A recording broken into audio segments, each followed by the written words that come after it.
See, when they built the Titanic, I don't know if you know this, but when they built the Titanic and they're going to sail from Liverpool to New York and they're making this journey, one of the ones who made the Titanic said, was asked in an interview just before they left Liverpool.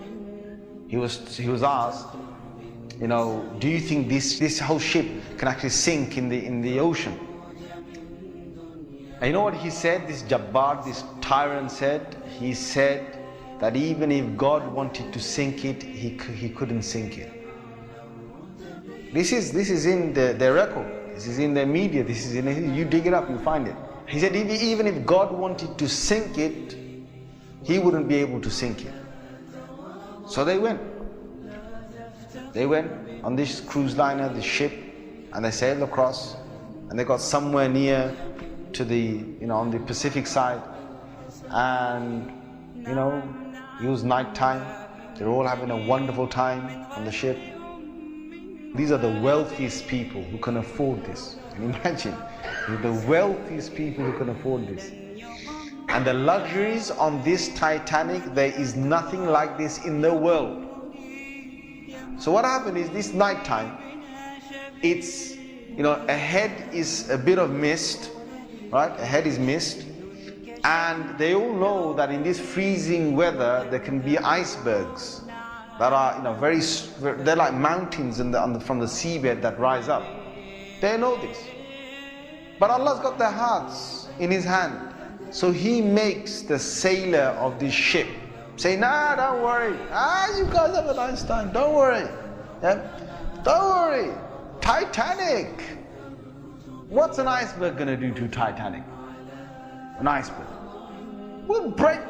He's thinking what? He's thinking, if I go ahead, I'll go slowly, but if I just go ahead and if I hit an iceberg, this thing's so big, it's going to break the tip of the iceberg. That's what went in his head.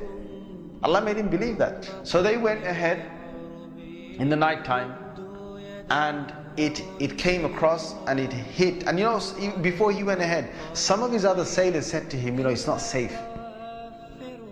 I read about this. I read a whole article about this. They said to him, it's not safe. And he said, don't worry. What can happen? Don't worry. Right? So he went ahead, and it was a very sharp iceberg that they hit. They sliced into it. And then after a little while, it's like they're still playing their music and they're enjoying themselves, and some are asleep and wherever the chefs are cooking. And then next minute they know, the sailor says, we're going down. They built this Titanic so strong that they believed that it couldn't snap. One of the theories was it can't snap. And they believed that it couldn't be, you couldn't take it down the ocean. So water started to come inside here. Okay? What's happening now is that it's getting heavier and heavier. And this part of the boat, the other side of the boat, is now lifting. And it got so high that in the middle is snapped. When Allah gets a tyrant on the earth, He's going to make sure that people are around to talk about the story. And they lived with a face of fear and humbleness to tell the story of what Allah did to them. They told stories to their children, and their children told that story to their children, and Allah showed them who Al-Jabbar is, who the real mighty one is. Where is that guy who made that statement now, that even if God wanted to sink the ship, he couldn't even sink it? Where is that guy now? And this is Allah saying to all the rest of mankind, don't challenge me.